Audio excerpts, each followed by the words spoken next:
Hi friends, welcome back to my channel way to knowledge. मेरा नाम है अर्शीन और जैसे कि मैंने लिटरेरी थियोरी की एक सीरीज़ स्टार्ट की है, तो ये सीरीज़ नंबर 2 है जिसका नाम है स्ट्रक्चरलिज्म एंड पोस्ट स्ट्रक्चरलिज्म। ये दोनों ही टर्म्स मैंने एक ही वीडियो में समझाने की इसलिए कोशिश की है ताकि आप लोग अच्छे से डिफ्रेंशिएट कर सकें इन दोनों के दरमियान। इससे पहले जो मैंने वीडियो बनाई थी उसका नाम था न्यू क्रिटिसिज्म एंड फॉर्मलिज्म। अगर आप लोगों ने नहीं देखे तो उसका लिंक आपको डिस्क्रिप्शन बॉक्स में मिल जाएगा। चलिए अब समझते हैं सबसे पहले स्ट्रक्चरलिज्म। 20th सेंचुरी में फ्रांस, रशिया एंड यूरोप में ही, मेनली पूरे यूरोप में एक इंटेलेक्चुअल मूवमेंट चल रहा था जिसका ये एक पार्ट है, जिसकी सबसे पहले शुरुआत की थी क्लाउडी लेवी-स्ट्रॉस ने।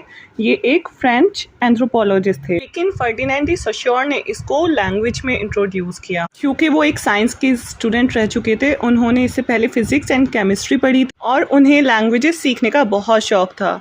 फिर उन्होंने संस्कृत लैंग्वेज पढ़ी, लैटिन पढ़ी एंड ग्रीक भी पढ़ी, क्योंकि संस्कृत को one of the oldest language माना जाता है। क्योंकि वो साइंस में इंटरेस्ट रखते थे और लैंग्वेजेस में भी इंटरेस्ट रखते थे, वहीं से उनको आइडिया आया लैंग्वेज को एज अ साइंटिफिक स्टडी करने का। और इन्हीं स्टडीज़ की वजह से इनको जाना जाता है फादर ऑफ लिंग्विस्टिक के नाम से एंड फादर ऑफ स्ट्रक्चरलिज्म के नाम से।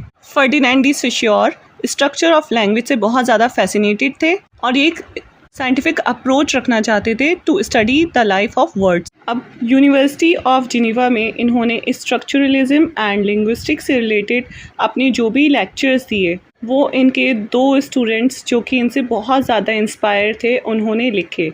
क्योंकि वो फ्रेंच लैंग्वेज में थे, उसको ट्रांसलेट किया गया, रॉय हैरिस ने किया उसको ट्रांसलेट इन इंग्लिश लैंग्वेज। और इसके बाद इस वर्क का नाम रखा गया कोर्स इन जनरल लिंग्विस्टिक। यानी कि ये बुक सोश्योर ने खुद नहीं लिखी है, बल्कि ये रिकॉर्ड किया था उनके 2 स्टूडेंट्स ने। Then it was translated by Roy Harris. फिर स्ट्रक्चरलिज्म को जो एक रोमन जैकॉब्सन नाम के रशियन फिलोसोफर ने इसको इंट्रोड्यूस किया फिलोसफी में, एंथ्रोपोलॉजी में एंड लिटरेरी थ्योरी में। फिर क्लाउडी लेवी-स्ट्रॉस ने इसको इंट्रोड्यूस किया सोशियोलॉजी में। फिर इसी तरह से स्ट्रक्चरलिज्म को हर फील्ड में पढ़ा जाने लगा। चलिए जानते हैं अब स्ट्रक्चरलिज्म में था क्या। अब जैसे कि हम कोई भी बिल्डिंग देखते हैं, वो उसका एक प्रॉपर स्ट्रक्चर होता है। वो कहाँ बनेगी, कैसे बनेगी और उसको बनाने के लिए किस किस चीज़ की ज़रूरत है। ब्रिक की ज़रूरत है, सीमेंट की ज़रूरत होती है, उसकी रूफ के लिए छत के लिए लोहे की ज़रूरत होती है। इसी तरह से लैंग्वेज का भी एक स्ट्रक्चर है। लैंग्वेज में वर्ड्स और ग्रामर को किस तरह और कब यूज़ करना है, ये सब एक प्रॉपर स्ट्रक्चर में है। कोई भी वर्ड अगर ऐसे ही लिखा हुआ है तो उसका कोई मीनिंग नहीं निकल के आएगा जब तक कि वो एक प्रॉपर सेंटेंस में ना हो विद अ प्रॉपर स्ट्रक्चर। जिस तरह से एक सिंगल ब्रिक से एक वॉल नहीं बन सकती, उसी तरह से एक सिंगल वर्ड से एक सेंटेंस नहीं बन सकता। तो इसी वजह से इसको ग्रामर की भी ज़रूरत होती है और उसको प्रॉपर स्ट्रक्चर में लगने की ज़रूरत होती है, तभी एक लैंग्वेज जाके बनती है। और उनके अकॉर्डिंग लैंग्वेज एक ऐसा इम्पॉर्टेंट टूल है जिसके बिना कोई सोच भी नहीं सकता। मतलब अगर लैंग्वेज ही नहीं है तो कोई उस लैंग्वेज के बिना सोच ही नहीं सकता। यानी कि सोचने के लिए भी हमें लैंग्वेज का इस्तेमाल करना पड़ता है। चलिए अब आगे बढ़ते हैं, देखते हैं synchronic and diachronic approach. Synchronic मतलब geographical study of language and diachronic मतलब historical study of language. Example देती हूँ मैं आपको। अगर हम सपोज़ किसी भी लैंग्वेज की स्टडी कर रहे हैं, जैसे कि यूनाइटेड स्टेट्स के बहुत सारे रीजन्स में आइडिया बोला जाता है और कुछ रीजन्स में आइडियर बोला जाता है, तो इसकी स्टडी करने को सिंक्रोनिक स्टडी कहते हैं। मतलब कि लैंग्वेज पे जो स्टडी करना होता है उसको सिंक्रोनिक स्टडी कहा जाता है, भले ही वो हम ओल्ड इंग्लिश पढ़ रहे हो। अगर हम ओल्ड इंग्लिश पढ़ रहे हैं और उस पर स्टडी कर रहे हैं तो इसको भी सिंक्रोनिक अप्रोच कहा जाएगा। लेकिन डायक्रॉनिक स्टडी में क्या हो जाता है, how the word order changes from old English to middle English और मॉडर्न इंग्लिश, जब से लेके अब तक क्या क्या चेंजेस आते जा रहे हैं, इसको हम हिस्टोरिकल स्टडी कहेंगे, यानी कि डायक्रॉनिक स्टडी कहेंगे। सो चलिए अब आगे बढ़ते। जैसे कि हम जानते हैं हर चीज़ का एक नाम होता है। और क्यों होता है हर चीज़ का नाम, ताकि हमें समझने में आसानी हो कि हम किस चीज़ की बात कर रहे हैं। सो अगर यहाँ पे हम बात कर रहे हैं कि एक साइन एक ट्री है, तो हम वो क्या है, ट्री क्या हो गया, यहाँ पे हम सिग्निफायर और सिग्निफाइड की बात कर रहे हैं। हमने अगर ट्री बोला तो ट्री बोलते ही हमारे माइंड में जो भी इमेज आ जाएगी वो क्या होगा, वो सिग्निफाइड कहलाएगी। अब हमारे माइंड में क्या पिक्चर आएगी, जो कि हमने बचपन से देखी है, जो कि सारे लोग देखते आए हैं, सब लोग बोलते आए हैं कि ट्री क्या होती है। सब लोग जो ट्री को बोल रहे हैं वही मुझे पता है कि ट्री क्या होती है, तो वही हमारे माइंड में आ जाएगा। तो कोई भी वर्ड या कोई भी साइन हो गया तो उसमें सिग्निफायर का क्या मतलब होता है, रिटन और वर्बल वर्ड। और सिग्निफाइड मतलब क्या होता है, उस वर्ड से रिलेटेड जो भी हमारे माइंड में आता है उसको हम सिग्निफाइड कहते हैं। ये जो हमने हर चीज़ के नाम रखे हुए हैं, ये क्या है, ये कोड हैं, code to identify a particular thing.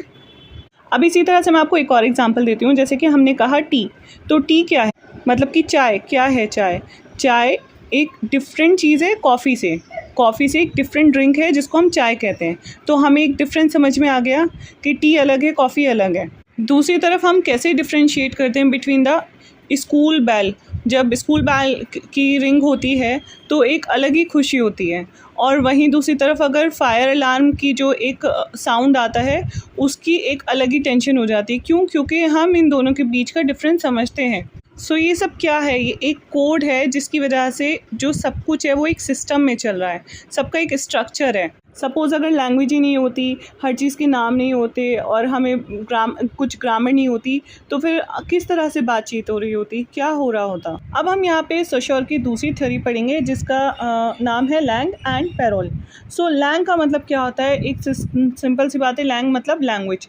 सो जो लैंग्वेज जो कि हमारे माइंड में फीड है सुनते सुनते पढ़ते पढ़ते। सो जो डेफिनेशन होगी वो क्या होगी, langue stands for the system, conventions and rules that are adapted by community to enable communication. अब पैरोल का क्या मतलब है, पैरोल का मतलब है द एक्ट ऑफ स्पीच। यहाँ पे एक डायग्राम भी दिया गया है इस बात को अच्छे से समझने के लिए।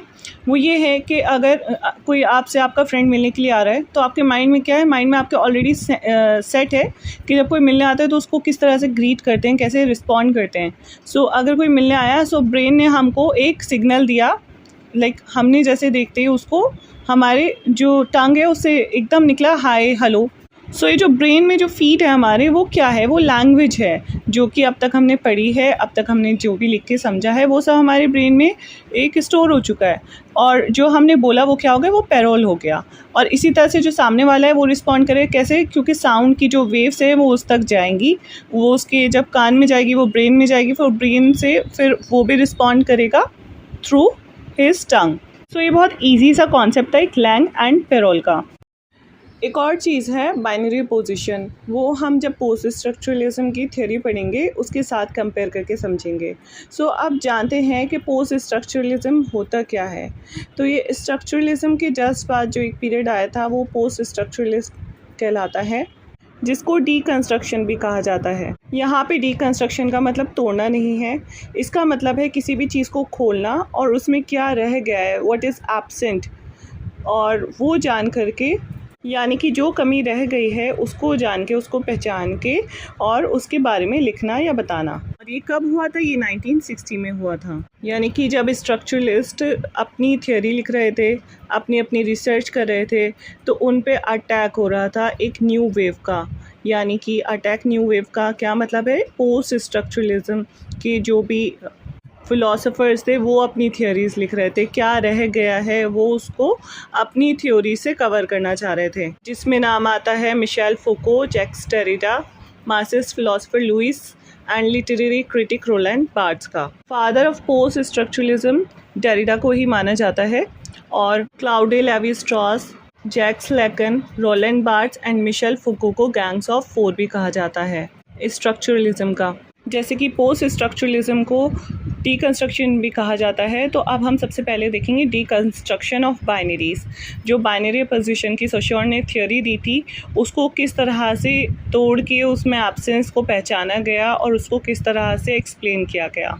जैसे कि बाइनरी पोजीशन मतलब कि अपोजिट वर्ड्स होता है, और सोशोर ने कहा है कि अगर हम हॉट का मतलब समझ पा रहे हैं, कोई चीज़ बहुत गर्म है उसका मतलब समझ पा रहे हैं, तो हम उसको हॉट क्यों कह रहे हैं, उसका मतलब क्यों समझ पा रहे हैं, क्योंकि वो उस कोल्ड की डिफरेंट है, मतलब कोल्ड का अपोजिट है वो। अगर हमें ठंडा का मतलब पता है, कोल्ड का मतलब पता है, तभी हमें हॉट का मतलब पता चलेगा। तो ये दोनों क्या है, इसको हम वाइस वर्सा देख सकते हैं और इसका हम अंतर पहचान करके उसको अपोजिट समझ सकते हैं। जैसे कि मैन वुमेन हो गया, वाइट ब्लैक हो गया, सिविलाइज्ड अनसिविलाइज्ड हो गया। सो ये सब क्या हो गए, ये अपोजिट वर्ड्स हो गए। अब डेरिडा का क्या कहना है इससे रिलेटेड, यानी कि इस तरीके से अपोजिट में रख के किसी भी वर्ड को, जैसे कि मैन वुमेन हो गया, एक को हम बेहतर समझ रहे हैं, दूसरे को हम बदतर समझ रहे हैं। जैसे कि मैन वर्ड को एज हम पेट्रियार्की देखेंगे तो मैन को ज़्यादा पावर मिली हुई है सोसाइटी के अंदर रेदर देन वीमेन। तो इससे क्या हो रहा है, हमें दिख रहा है कि इन दोनों के बीच में बहुत बड़ा डिफरेंस है, बल्कि ऐसा नहीं है। According to Derrida, man and women they both complete each other. इनको हम एक दूसरे के अपोजिट नहीं देख सकते हैं, बल्कि दोनों तो एक दूसरे को कंप्लीट करते हैं। तो इनको कंपेयर करने के लिए अब और भी दूसरे वर्ड्स हैं, उनसे भी कंपेयर किया जा सकता है। जैसे कि अभी ट्रांसजेंडर है, उससे भी कंपेयर किया जा सकता है। मतलब दो चीज़ों को ही एक दूसरे से कंपेयर ना करके हम उस चीज़ों को बाकी जितनी भी उस चीज़ से रिलेटेड फील्ड है उससे कंपेयर कर सकते हैं। जैसे कि ब्लैक एंड वाइट में क्या है, हमें रेसिज्म देखने को मिल रहा है, तो ब्लैक को जो है वाइट से बेहतर नहीं समझा जाता। तो इसमें एक कलर की बात करें कि अगर हम ब्लैक एंड वाइट को कंपेयर करें तो ब्लैक के हम कंपेयर मिला के अदर कलर्स क्यों नहीं रख रहे, हम पिंक क्यों नहीं रख रहे, हम ग्रीन क्यों नहीं रख रहे हैं। मतलब अकॉर्डिंग टू डेरिडा कि हम जब अपोजिट वर्ड्स की बात करते हैं तो उसको हमें सिर्फ दो चीज़ से कंपेयर ना करके बाकी चीज़ों से भी कंपेयर करना चाहिए, क्योंकि अगर हम सिर्फ दो चीज़ से कंपेयर करेंगे तो एक वर्ड को हायरार्की मिलेगी, जैसे कि गुड वर्सेस ईविल है। तो सोश्योर का कहना है हमें गुड का मतलब इसलिए पता है क्योंकि हम ईविल का मतलब जानते हैं, अगर ईविल नहीं होगा तो हमें गुड कैसे पता चलेगा। तो लेकिन डेरिडा का कहना है कि इस तरह से हम दोनों में कंपेयर करके हम गुड को ही ज़्यादा सपोर्ट करेंगे, वो ही हमारा फेवरेट रहेगा, क्योंकि हमें पता है कि evil is a bad thing और ऐसा कुछ जो कि बुरा हो। नेक्स्ट हम देखते हैं जो सोश्योर है वो स्पीच को ज़्यादा प्रेफरेंस देते थे रेदर देन राइटिंग, क्योंकि स्पीच का मतलब अगर कोई भी हमारे सामने स्पीकर है और वो कोई बात बोल रहा है तो वो हमारे सामने खड़ा है, वो खुद बोल रहा है, और वो अगर वो खुद बोल रहा है तो हमें सच का पता है। अगर हमारे सामने स्पीकर जो है वो प्रेजेंट है तो यानी कि वो जो बोल रहा है वो ऑथेंटिक है, वो ट्रू है जो वो बोल रहा है। लेकिन राइटिंग को वो क्या कहते थे कि राइटिंग जो भी है, जो भी एक टेक्स्ट हमारे पास लिखा हुआ है वो क्या है, उसमें हमारे सामने तो राइटर है ही नहीं जिसने वो लिखा है, तो यानी कि राइटर जो है वो एब्सेंट है। उसने क्या लिखा है, वो चीज़ ऑथेंटिक है कि नहीं, अगर वो सच है कि नहीं, वो हम कैसे पता लगाएंगे हमारे सामने अगर राइटर ही नहीं है तो। अब यहाँ पे यानी कि जो आर्गुमेंट चल रहा है वो चल रहा है प्रेजेंस एंड एब्सेंस पर। मतलब कि सोश्योर का कहना है कि जो भी स्पीकर है वो सामने हमारे प्रेजेंट है और जो भी वो बोल रहा है वो सच है, उसकी हम जानकारी उससे जो भी लेते हैं वो ऑथेंटिक होगी, वो ट्रू होगी, ठीक है, क्योंकि हमारे सामने क्या है, जो स्पीकर है वो प्रेजेंट है। तो यहाँ पे हायरार्की मिल रही है प्रेजेंट को रेदर देन एब्सेंट। लेकिन यहाँ पे डेरिडा जो कहते हैं वो एब्सेंट को ज़्यादा तरजीह दे रहे हैं। डेरिडा का कहना है क्या होगा अगर स्पीकर जो है वो सामने लेकिन लिसनर सामने नहीं है, लेकिन ऐसा राइटिंग में पॉसिबल है। मतलब जैसा कि हम इतना कुछ पढ़ पा रहे हैं, और वो क्यों पढ़ पा रहे हैं, हम कितने सारे नॉवेल्स पढ़ रहे हैं, कितनी सारी बुक्स पढ़ रहे हैं, तो क्या हमारे सामने जो स्पीकर है, जो राइटर है, वो नहीं है, but still we are able to read their text, their theories. So उनके अकॉर्डिंग राइटिंग क्या है, राइटिंग ज़्यादा लंबे समय तक चलने वाली चीज़ है रेदर देन रिटोरिक या फिर स्पीच। और इसी चीज़ को metaphysics of presence and absence कहा जाता है, जो कि लोगोसेंट्रिज्म से रिलेटेड है। लोगोसेंट्रिज्म का मतलब क्या होता है, लोगोसेंट्रिज्म एंड फोनोसेंट्रिज्म।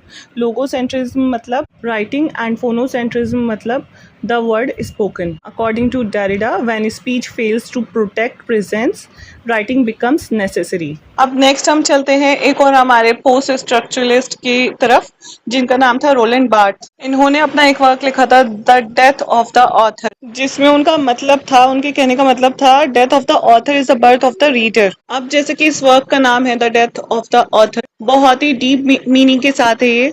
मतलब कि जब कोई भी राइटर एक वर्क लिख लेता है और वो पब्लिशिंग के लिए चला जाता है, पब्लिश हो जाता है, उसके बाद से एक रीडर की बर्थ होती है, और ऑथर का जैसे कि अब उस वर्क से कोई भी लेना देना नहीं है, अब उसमें कुछ ऐड नहीं कर सकता, कुछ माइनस नहीं कर सकता, कुछ एडिट नहीं कर सकता है वो। तो यहाँ पे क्या हुआ है, एक वर्क का पब्लिश होते ही द डेथ हो चुकी है किसकी, ऑथर की। अब उसने जिस इंटेंशंस के साथ उस वर्क को लिखा था, जिस इमोशंस के साथ उस वर्क को लिखा था, मे बी जब वो पब्लिश होता है, अब कोई भी रीडर उसको बैठ के पढ़ रहा है, वो अपने इमोशंस के साथ पढ़े।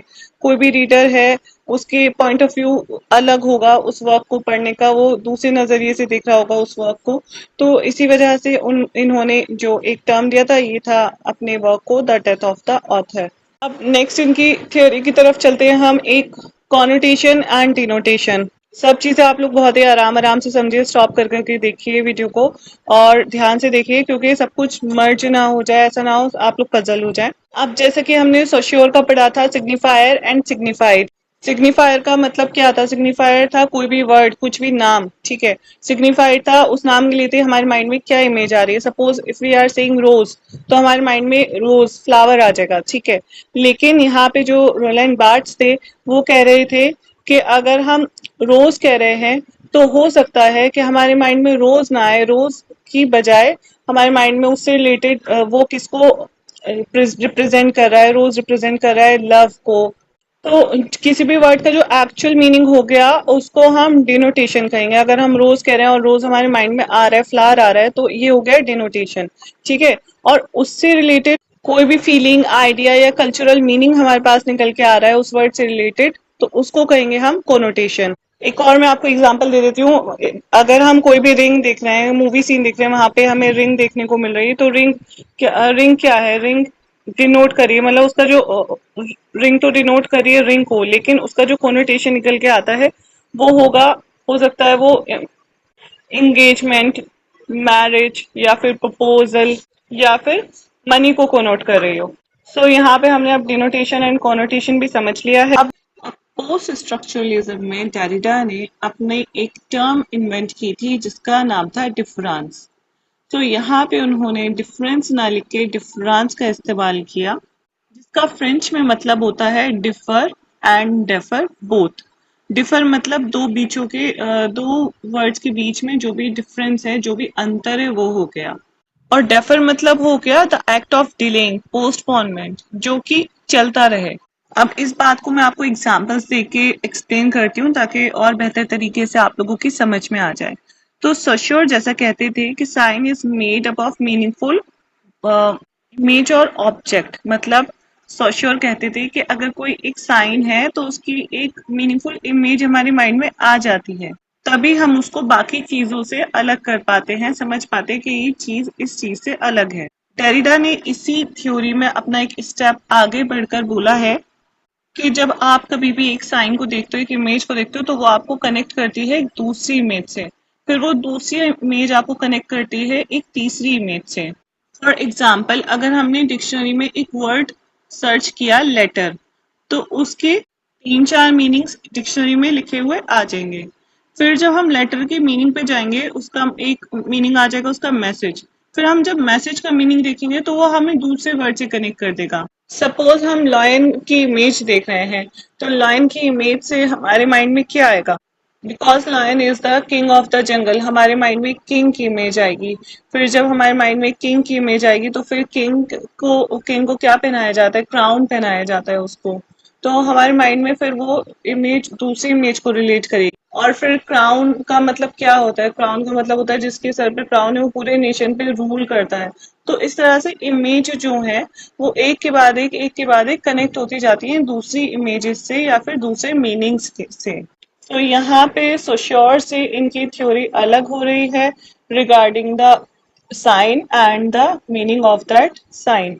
उनका सोश्योर का मतलब था कि किसी भी एक वर्ड का एक पर्टिकुलर मीनिंग होता है, लेकिन डेरिडा का कहना था कि कोई भी वर्ड होता है उसका एक पर्टिकुलर मीनिंग नहीं होता है, इनफाइनाइट होते हैं, क्योंकि कोई भी एक मीनिंग हमें दूसरे मीनिंग से कनेक्ट कर देता है। नेक्स्ट हम बढ़ते हैं एक और पोस्ट स्ट्रक्चरलिस्ट की तरफ जिनका नाम है मिशेल फुको, और इन्होंने क्या थ्योरी दी है इससे रिलेटेड जानेंगे वो। जितने भी पोस्ट स्ट्रक्चरलिस्ट थे उनका कहना था कि किसी भी वर्ड में और उससे रिलेटेड इमेज में कोई भी एक नेचुरल डिफरेंस नहीं है, मतलब ये हमारा खुद का बनाया हुआ है।